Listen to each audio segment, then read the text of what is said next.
பாபு, டேய் பாபு, பாபு, ரமணி கல்யாணத்துக்கு கடன் கொடுத்தவன் வந்திருக்கான். இப்ப என்னடா செய்யறது? அந்த ஆளு என்ன செய்வான்னு எனக்கு என்ன தெரியும்? அது இல்லடா, நம்ம என்ன செய்யறது? என்ன நாமலா? இந்த விஷயத்துல என்ன கூட்டு சேர்க்காதீங்க கோபால் மாமா. 50 பவுனு எத்தனை லட்சம்னு தெரியுமா? நீங்க எல்லாரும் சேர்ந்துதான் இந்த கல்யாண பஞ்சாயத்தை நடத்துவீங்க. நான் வெறுமனே கஞ்சி குடிக்க வந்தவன் தான். நேத்து கல்யாண சாப்பாடு போட்டாங்க, அதையும் நிறைய பேர் சாப்பிட்டாங்க.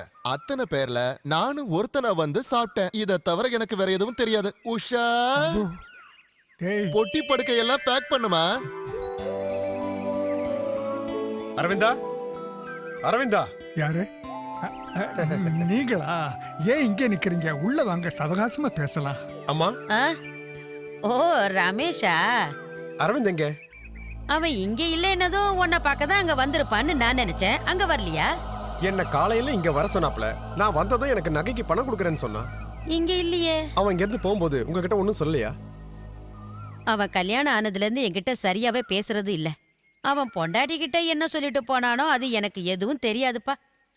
இந்த வீட்டுக்கு வந்த மகாராணி இன்னும் படுக்கையை விட்டு எழுந்திருச்சாங்களா இல்லையானே தெரியாது. ஏன் அங்கேயே நின்னுட்டு இருக்க? வாயேன். பாத்துக்க, காத்திருந்து காத்திருந்து கடவுள் என் பையனுக்கு கொடுத்த மகாலட்சுமி. பத்மாவதி, பின்ன வேற எப்படி சொல்ல சொல்றீங்க? நான் இப்போ என்ன பண்றதுன்னு புரியல.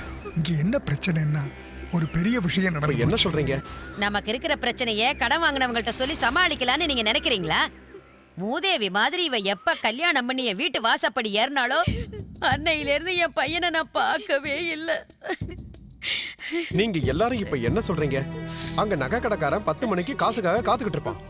நீங்க சொல்றதெல்லாம் கேட்டு 50 பவுன் நகை வாங்கினவங்க கிட்ட கடையை திறந்து வச்சுக்கிட்டு நான் அவங்க கிட்ட போய் கதா கலட்சேபம் பண்ணவா? இத பாருங்க, கடன் கொடுத்தவங்க கிட்ட நான் எந்த சமாதானமும் சொல்லிட்டு இருக்க முடியாது. அது மட்டும் இல்ல, அரவிந்த் எங்க இருக்கான்னு நீங்க எந்த வழியிலயாவது கண்டுபிடிங்க. இல்ல நான் நடக்கிறதே வேற. இவங்களுக்கு கடன் வாங்கி கொடுத்துட்டு ஏன் தலை உருளுது. இந்த தரித்திரம் புடிச்சவளை என் பையனுக்கு கட்டி வச்சதுனால எங்க கஷ்டம் ஒண்ணு தீர போறது இல்ல. அவருக்கு அங்க வேலை கொஞ்சம் அதிகமா இருக்கான்.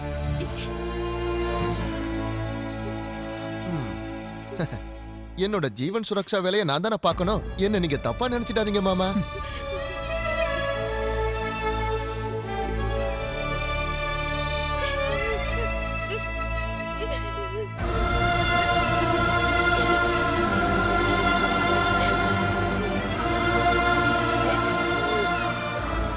நீ ராத்திரில இருந்து இவ்வளவு நேரமா எங்க போயிருந்த அரவிந்தா? எல்லாத்தையும் சமாளிச்சு தானே ஆகணும். ரமேஷ் இங்க வந்தான், அவன் கையில காலில் விழுந்து எல்லாத்தையும் சொன்னேன். அவன் வீட்டுக்கும் போயிருக்கான், அம்மா எல்லாத்தையும் சொல்லியிருக்காங்க. அவங்கிட்ட கெஞ்சி கேட்டு ஒரு 4 நாளாவது நான் டைம் வாங்கியிருக்கேன்.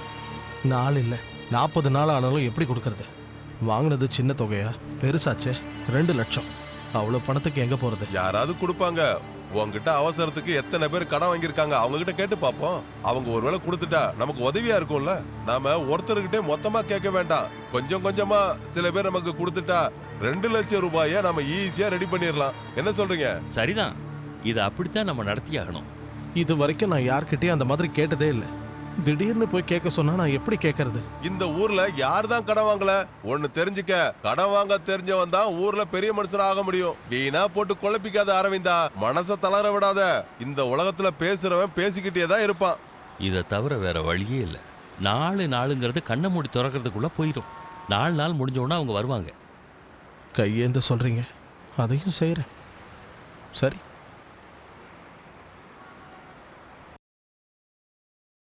தீபம் தீபம் தீபம் தீபம் தீபம். வீட்டுக்கு விளக்கேத்த வந்தவல்ல, வீட்டை விட்டு ஒருத்த நேத்து போனானே, அவன் என்னானா ஏதானாங்கிற கவலையே இல்ல. என்னாச்சு? ஒரே இருட்டா இருக்கு. அது சரி, எனக்கு கல்யாணம் ஆனது கரண்ட்டுக்கு கூட பிடிக்கல போல இருக்கு. ஆஹா, நல்ல வேலை கரண்ட் எல்லாம் இருக்கு. அவசரமா சப்ளை ஆபீஸ்க்கு போக வேண்டியிருந்தது, அதான் போயிட்டு வந்தேன். அந்த உஸ்மான நம்பி எதையும் பண்ண முடியாது. என்ன ஆனாலும் பரவாயில்ல, நீ நல்லா இருக்கல்ல, அது போதும். சப்ளை ஆபீஸ்ல லேட் ஆயிடுச்சு, என்ன பண்றது? இந்தா இதை கொண்டு போய் உள்ள வை. என்னமோ அப்பா வீட்ல இருந்து கொண்டாந்த மாதிரி கொடுத்தோன்னு கையில வாங்குற. என் பையன் இதை காசு கொடுத்து வாங்கிட்டு வந்திருக்கான். இதெல்லாம் பெருசா எடுத்துக்காத. ஒரு சின்ன டிராமா நடத்துறேன். வெறும் ஆக்டிங் தான். ஐயோ, இது ஆக்டிங் இல்ல, இது ஒரிஜினல். ஆக்டிங் வேற. நீயும் உங்க வீட்ல இருக்கிறவங்களும் எங்களை ஏமாத்துனதுனால நானும் எங்க அம்மாவும் கஷ்டப்பட்டுட்டு இருக்கோம்ல, இத மன்னிக்கவே முடியாது. எங்க அம்மாவோட மனசை நோகடிச்சா அவங்கள நான் சும்மா விட மாட்டேன். நாக்க புடிங்கிற மாதிரி 4 வார்த்தை கேட்டுட்டு தான் வரேன். என்னை இவ்வளவு தூரம் கஷ்டப்பட்டு வளர்த்தது எங்க அம்மா தான். அவங்க கண்ணுல கண்ணீர் வந்தது என்னால தாங்கவே முடியாது. இங்க விளக்கேத்துனது யாரு கேக்குறல்ல? நான் தான். அப்படிதான் ஒழுங்கா வேலை செய்யணும். அப்பாவோட படத்துக்கிட்ட விளக்கு வச்சியா?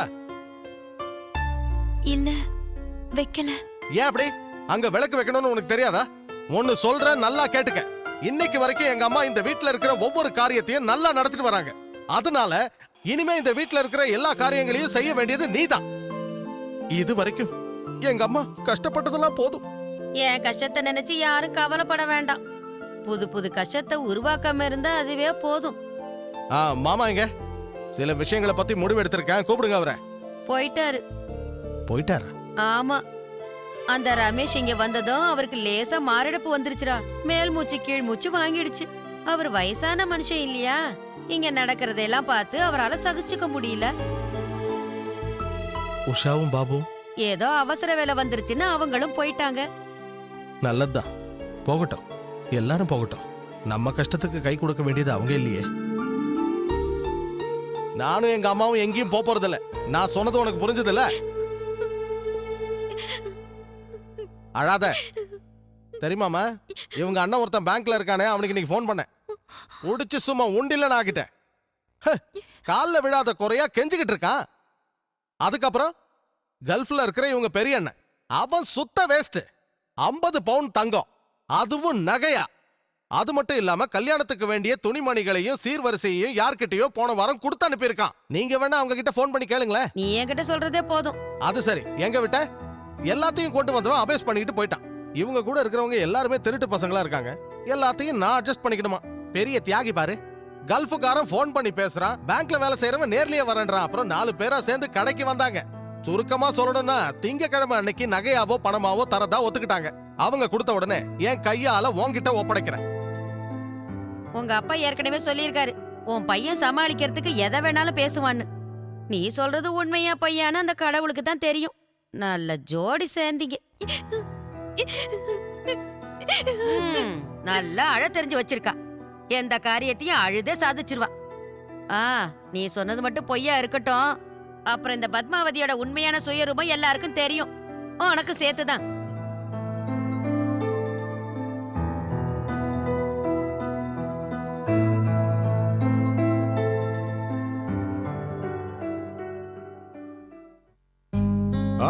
வா உக்காரு. சாரி அரவிந்தா, உன் கல்யாணம் நடக்கும்போது எங்க அண்ணன் பொண்ணுக்கு சோறு விட்ட குருவாயூர் போயிருந்தேன். அண்ணே சொல்லு. எனக்கு நீங்க ஒரு உதவி செய்யணும். செய்றேன், சொல்லு. என்ன விஷயம்? என் பொண்டாட்டி அவங்க வீட்டுல இருந்து நகை கொண்டு வராம வந்துட்டான். அதனால ரமணிக்கு. அது எனக்கு தெரியும். நான் இப்போ என்ன செய்யணும் அரவிந்தா? பெருசா ஒண்ணும் இல்ல, நகை அடுத்த வாரம் வந்துடும். ஆனா நான் ரமணிக்கு திங்கக்கிழமை கொடுக்கறேன்னு சொல்லிட்டேன். நகை வாங்க 25,000 ரூபாய் குறையுது. நீங்க அதை கொடுத்து உதவி செஞ்சீங்கன்னா. என்கிட்ட நீ ஏன் சுத்தி வளைச்சு பேசிக்கிட்டு இருக்க?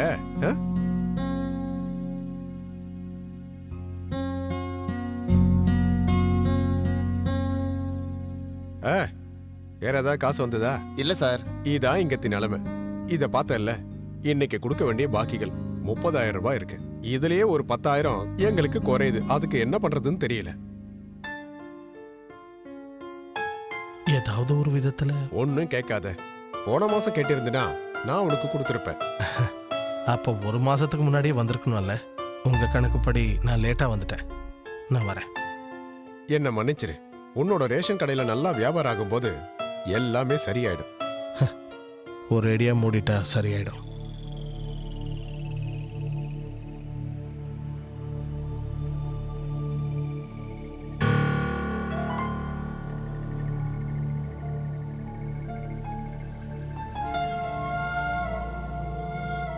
ஏன் சாப்பிடாம அப்படியே இருக்கீங்க? ஹே, நீயும் உட்காரு, நாம 2 பேரும் சேர்ந்தே சாப்பிடலாம். வேண்டாங்க, உங்க அம்மா வந்துருவாங்க. நல்லா இருக்க. அம்மா ரமணி வீட்டுக்கு போயிருக்காங்க, எப்ப வருவாங்கன்னே தெரியாது. அது கடவுளுக்கு தான் தெரியும். அவங்க வர வரைக்கும் நீ சாப்பிடாம இருந்தா உன் உடம்பு என்னத்துக்கு ஆகிறது? கூடவே இருந்து நீ ஒழுங்கா சாப்பிடுறியான்னு பார்க்க எனக்கும் கொஞ்சம் கூட டைமே இல்லாம போயிடுச்சு. நீங்க எவ்வளவு கஷ்டப்படுறீங்கன்னு எனக்கு தெரியும். எல்லா பிரச்சனையும் என்னால தானே உங்களுக்கு வந்துச்சு. ஆட ஆரம்பிச்சிட்டியா? இந்த ஊர்ல இருக்கிற எல்லாருக்கும் நான் ஒரு தமாஷான ஆளு. நம்ம பிரச்சனையை கேட்டு அவங்க கவலைப்படவா போறாங்க? அவங்க வீட்டுல இந்த மாதிரி பிரச்சனைகள் வரும்போதுதான் அவங்களுக்கு புரியும். என் செல்லம் இல்ல, வாய கொஞ்சம் தொற. அந்த பசுவை கட்டி போறதுக்கு இங்க யாரும் இல்லையா? அது திங்கிறதுக்கு தீவனம் வைக்கிறதுக்கு கூட இங்க யாரும் இல்ல. அவங்க வேளா வேளைக்கு சாப்பிடுறத மட்டும் மறக்கறதே இல்ல. சாப்பிட கூட நேரம் இல்லாம என் பொண்ணு ரமணி எல்லா வேலையும் இழுத்து போட்டுக்கிட்டு செய்வா தெரியுமா? அவ மாமியார் வீட்டுக்கு போனாலும் போனா இந்த வீட்டு வேலையை செய்ய யாரும் கிடையாது. அடுத்தவங்க செய்வாங்கன்னு இந்த பத்மாவதி என்னைக்கும் எதிர்பார்க்க மாட்டா. ரமணி வீட்டுக்கு சொல்லாம கொள்ளாம போயிருக்கீங்க. யார்கிட்ட சொல்லணும்? என்கிட்ட தான். உனக்கு தான் வானத்துல இருந்து ஒரு தேவதை இறங்கி வந்திருக்காளே, அம்மா அப்பாக்கு எங்க நேரம் இருக்கும்? அதான் பறக்குறிய. நான் இன்னைக்கு காலையில ஒரு அவசர வேலையா. ரமணி எப்படி இருக்கா? கடவுளோட அருளால அவ நல்லபடியா இருக்கா. என் பொண்ணை பார்க்கணும்னு எனக்கு தோணுச்சு, அதான் அங்க போயிட்டு வந்தேன். கேட்கறதுக்கு பாக்கறதுக்கு இந்த பொண்ணுக்கு ஆளே கிடையாது. பிறந்த வீட்டுல ரொம்ப அந்தஸ்தோட இருந்திருக்கா.